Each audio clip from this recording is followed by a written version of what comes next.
Hello,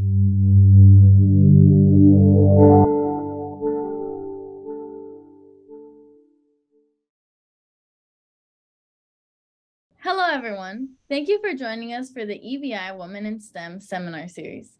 Our guest speaker today is Marwa Al-Ansary. She is the Global General Manager of Long-Range Research and Experimentation at Shell. Thank you so much for joining us today. We really appreciate it. It's my pleasure. Thank you so much, Heidi. So first, we are going to start off with a few technical questions that will help everyone understand your line of work and what it entails. Then we will get into some more personal questions about your own experiences and advice.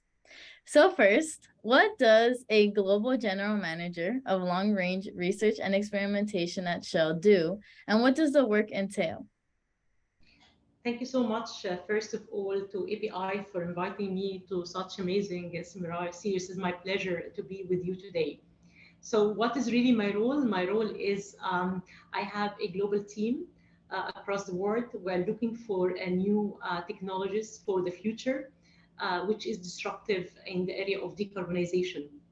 So we're really in a continuous search what will going to be our future technologies which can make the impact, and we can have it in the area of low carbon fuel, low carbon chemicals, materials, and others.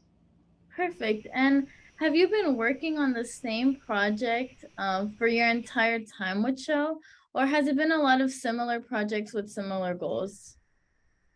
That's an awesome question, and it will come into the amazing DNA in Shell. So I joined Shell 15 years ago as a graduate, and in the 15 years I have done different roles. So in Shell, it gives you opportunity if you want to have wings to travel the world, to explore different opportunities. You can do that, and I choose to have wings. Other people like to have roots where they can be subject matter experts and they do deepening their technical expertise into a particular area. So for me, I have done different assignments and I have traveled different countries to do my work with Shell.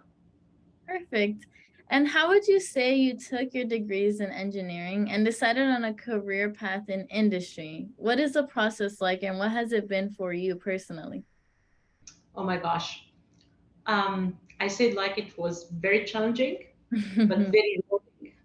So I know since I was 6 years old, I want to be engineer.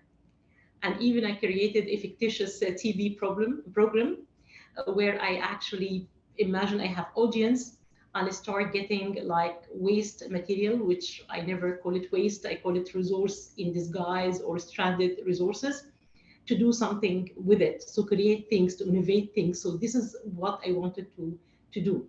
And when I graduated from the high school, I wanted to join engineering.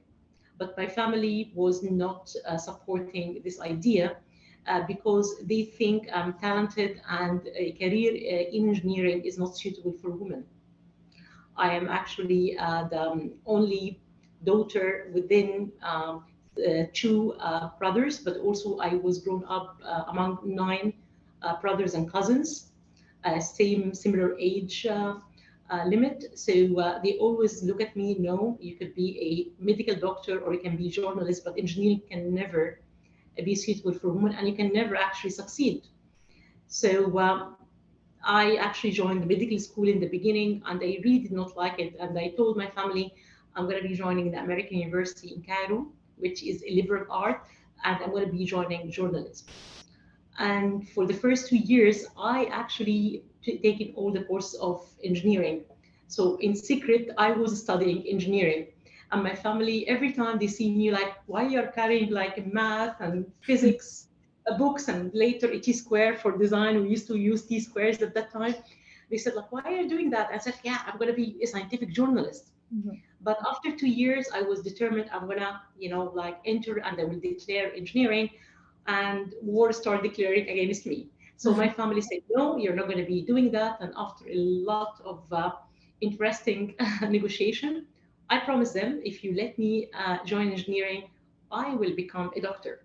Mhm. And they said, how can you become a doctor if you join engineering? I said, I'm going to be having a PhD. And also, I wanted to do PhD because I really wanted to deepen this exposure. I go to different countries as well to do my PhD, where I have actually traveled to the UK in Cambridge. So I decided to join engineering. I continued. I joined Cambridge. I graduated from there. And actually, my family, when they attended my graduation, they were having tears in their eyes because they couldn't believe it. I can make it. And it was a very long journey because I have done two masters before that. I really deepening, what I wanted to do. And I worked for a short while in academia Mhm. before I moved to join Shell. So yes, the process was long, but it is very rewarding, and I'm very happy. I really like chase my dream and make it a reality. That's amazing. And as you mentioned, there were some adversity in terms of, certain stereotypes in industries and academia. And being a minority in the STEM industry can be extremely difficult. But despite this, there are extremely talented people, including yourself, looking to impact the world. What was your experience like, and what keeps you in this line of work? For example, any setbacks or any motivations that continue? That's a very important question. And why I'm saying that, because I myself, I have been having what we call a triple diversity.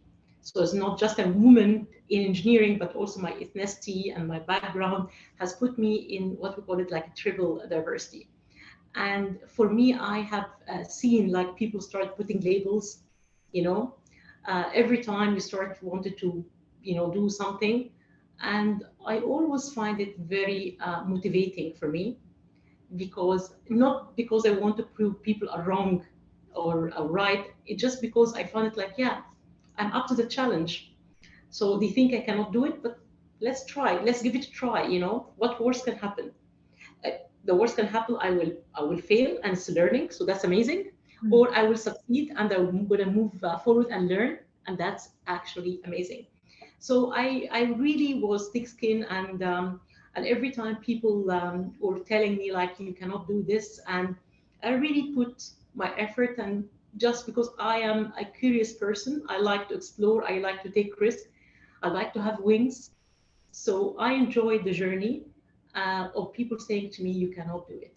That's amazing. And how would you say you were able to accomplish and experience so many different yet connected fields?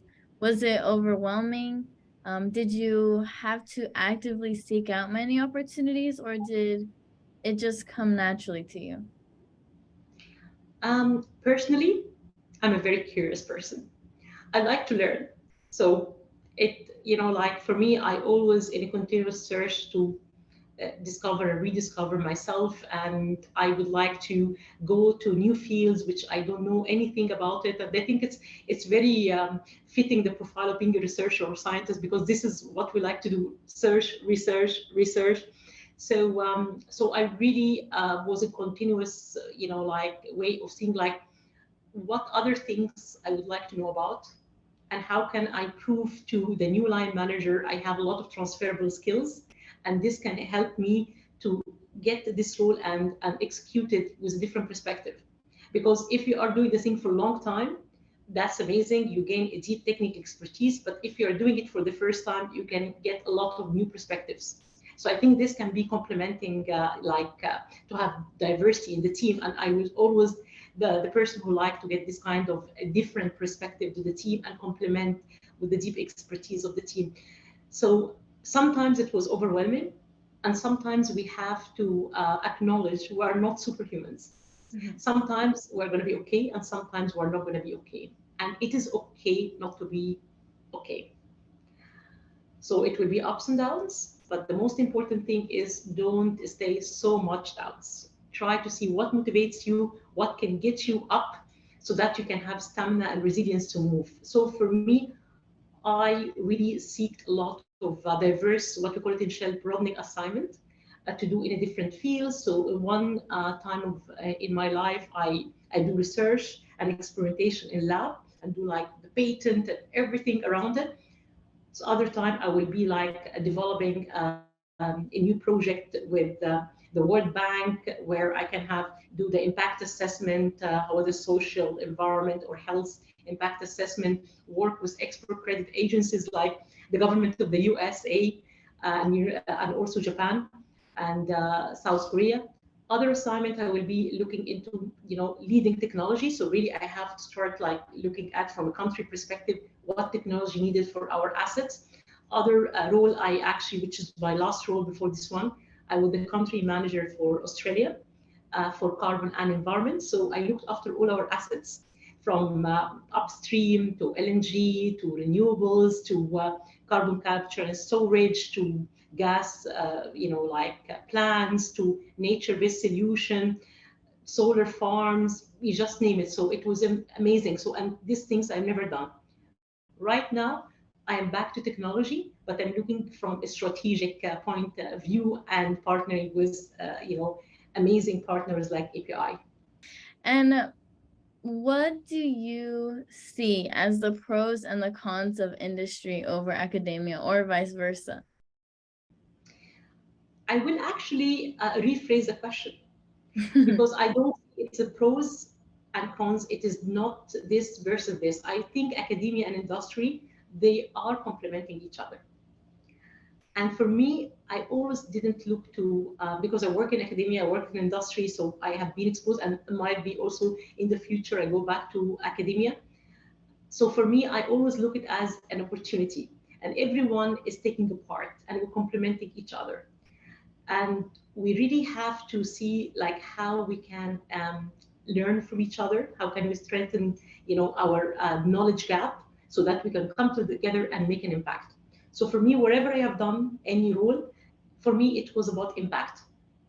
And I can have role which in academia I might have grants, and I have freedom to do the research I want and can be very exploratory and very discovery. But I can go to industry, do also research where it can be taking the discovery and implement it, try to commercialize it, or I work in the assets where I can actually implement technology in the assets or try to mitigate, some of the risks via technology. So in all ways, I think we need each other. And it doesn't matter however you want to go to academia or industry, what it matters is what you want to do. Everyone is playing a role and everyone has exciting opportunities. So I think like, both of them are equally exciting, and it's up to you what you make up of the opportunity you have in hand. Going into different sectors, it can be quite overwhelming to choose one, but I think it's important to note that, as you mentioned, they go hand in hand, they work together, and it's important to acknowledge the both of them equally. Absolutely. And lastly, what would be the one piece of guidance and or insight you would like to give to future young people, especially young women looking to go into this industry or academia? That's a very good question. And to answer this question, I also went into a journey myself because I believe, and I got a lot of help also to explore, like a lot of options, whether, we want to go to academia and which part of academia, which part of industry, which part of technology line or asset line or business line you want to do. And for me, it boiled down to one thing. At least I make it look simple, but at least this is how I will phrase it, is I believe of diversity of people. And I believe also of, like self-awareness can give you a major strength. What is the meaning of that? I believe everyone is unique. Everyone has an X factor and is different than the other. So there is no one size fits all. So when people start thinking to you like, yeah, should you over plan your career or should you actually, go with the flow, and what shall I do, especially in early career? And my answer was always, be yourself. Have self-awareness, discover what you really want, what is motivation, what it can motivate you, what can makes you happy. Because at the end of the day, you want to be happy. And happy will be reflected by, you are fulfilling things you really want to do. When I'm coaching my mentees, I use what we call Strength Finder of Tom Rath, which discovering what is your top 5 strengths. And it's not really strengths, it's a talent. That's what your natural tendency. When you put investment, you can actually exceed. So this will be your X factor. So I'm a believer, and this advice for you is spend time to reflect and spend time to have self-awareness. Understand what motivates you, but also what demotivates you and what triggers you. The more you gain knowledge about yourself, it will help you to navigate through the journey of life for career progression, for work life balance. But it's very, very important. You have to be yourself. And especially for women, we are having tendency to get, or like when we get comments or get some kind of advice, we take it really personal, and we want to please, and we try to meet the expectation of people. And I know some of the people have coming from a good intention, but as a matter of fact, the only person who knows you very well in this world is yourself. So yes, listen and have deep listening, exercise active listening, because you're listening to understand, but actually take your own decision. Don't live the life of others. Don't actually be living to fulfill a prophecy of other people.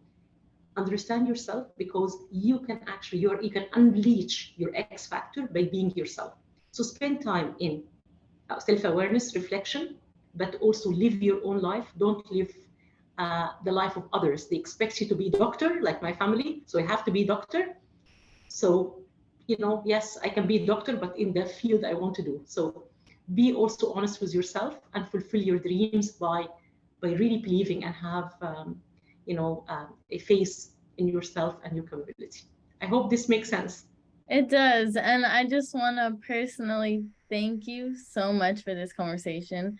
I learned so much just as an undergrad myself. This was so insightful for me personally. I want to congratulate you on all of your accomplishments. It is truly admirable to see a woman so accomplished in your career. I, alongside EBI, would like to thank you for your time and wisdom, and we wish you the best of luck on all of your future endeavors and projects. And thank you so much. As I said, I'm honored and privileged to be partnering with API. And also, I learned a lot from you today. So I would like to thank you. And also for people who's going to be watching the video, I wish you all the best of luck. And yeah, go after your dream, but be kind to yourself. Thank you all for watching. Please make sure to like and subscribe, as well as click the bell to be notified for our next interview. Our socials are linked here as well as on our website. If you're interested in climate change, renewable energy, biosciences, and all that comes with that, and also looking to see what career path you would like to take if you're interested in that, we highly recommend checking our socials and website out.